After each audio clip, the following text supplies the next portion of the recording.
There are people like that around you, people who, at some point, disappear, not physically, but something inside them switches off.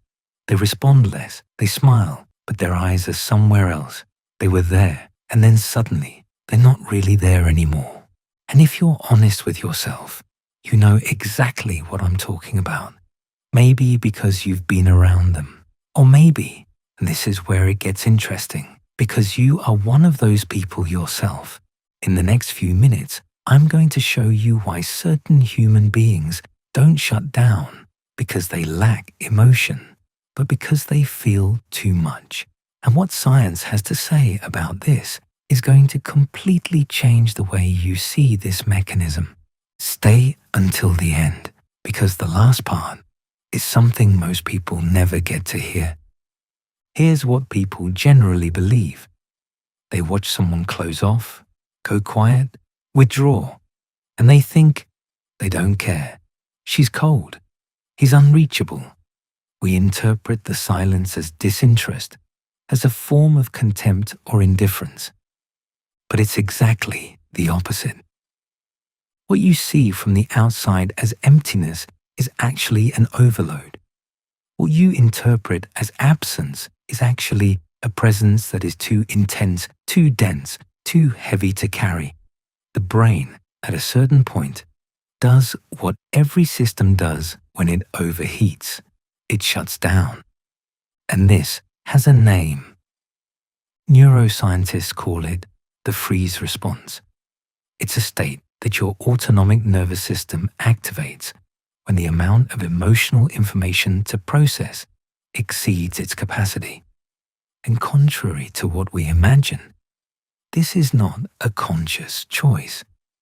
It's a reflex, a survival reflex, wired deep into your biology. Dr. Peter Levine, one of the greatest researchers on trauma, showed that this mechanism is ancestral. We find it in animals. When a prey is caught and can no longer escape, it freezes, not out of resignation, out of protection. The nervous system suspends non-essential functions to concentrate all resources on survival. And in certain humans, this same mechanism activates in response to emotional overload, not in response to a predator, in response to an argument, a betrayal, a humiliation. Too much love received all at once when you don't know how to receive it. This is what it actually means. When someone shuts down in front of you, their brain is probably working faster than ever, not less. And now, here's something most people are completely unaware of. When the brain enters this state of overload, a very specific region goes into standby, Broca's area. This is the zone responsible for language, for putting things into words. This person who seems silent, who doesn't respond, who doesn't know what to say, they're not silent because they have nothing to say. They're silent because their brain has literally cut off access to words. This is not voluntary silence, it's neurological silence. But then, where does this excessive sensitivity come from? Why do certain people reach this saturation point faster, more often, more deeply than others? The answer is there, in childhood. And this is where it hurts. You weren't born hypersensitive by accident. Something built it. A childhood where emotions were too big for the space available. A home where expressing what you felt was dangerous, useless, or rejected. Parents who didn't know how to hold emotions because they didn't know how to hold their own. Mockery when you cried, cold silence when you were afraid, systematic loneliness when you needed connection the most. And very early, your brain learned something fundamental. Feeling too much is risky. Showing what you feel is dangerous. So it developed a protection strategy. When emotions become too strong, it cuts, it switches off, it freezes, because that's what allowed survival. John Bowlby, the father of attachment theory, spent decades demonstrating that the emotional strategies we develop in childhood become our default strategies in adulthood. They don't disappear, they become automatic. What you call today shutting down might be the strategy a 6-year-old child invented to survive in an environment that didn't know how to contain them. And now, here's the part that will truly surprise you, because almost no one talks about this. When someone shuts down, this silence is not empty. It's one of the most intense cognitive states that exist. Inside, during this apparent silence, the brain is in full activity. It processes events at an extraordinary speed. It analyzes what just happened. It looks for patterns, meanings, answers.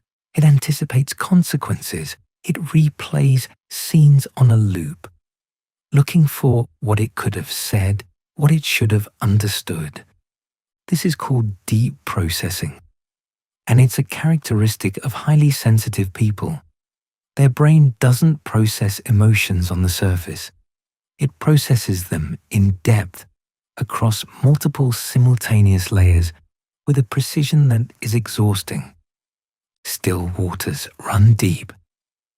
And this silence you see in certain people is exactly that, a depth that surface agitation cannot contain. There's something else I want you to understand, and this might be the most counterintuitive thing in this entire video. When a hypersensitive person shuts down, they're not only protecting themselves, they're protecting you too. There's a concept in psychology called the window of tolerance. It's the zone in which our nervous system can function in a balanced way, receive and give emotional information without coming apart. When someone goes beyond this window, what comes out can be uncontrollable, disproportionate, hurtful. So certain people, the most self-aware ones, learn to withdraw before reaching that threshold, not to flee, not to punish, to avoid saying something they won't be able to take back, to avoid reacting in a way that doesn't represent them, to avoid hurting you. This silence sometimes is the highest form of emotional control, and most people interpret it as abandonment. And here is the most painful irony. What a person who shuts down needs is exactly the opposite of what they usually receive.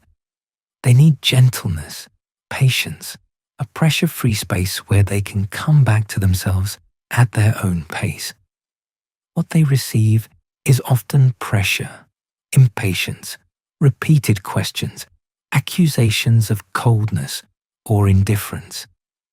And this pressure only deepens the shutdown, because the nervous system, which was seeking to regulate itself, finds itself facing even more intensity, even more demands, even more information to process. They're not asking you to read their mind. They're asking you to trust them when they say they need time. So here's what I want you to take away. All the pieces are here now. The overloaded nervous system, the patterns learned in childhood, the deep processing, the protection of the other. When a hypersensitive person finally speaks, after the silence, after the shutdown, what they say has been filtered, rethought, weighed. Every word has been chosen, not because they're cold, but because they are too aware of the weight of words to throw any out without reflection. What they finally say is not a reaction, it's a conclusion, and that is a form of respect that most people never recognize. This is not a flaw you fix. It's not a weakness you hide.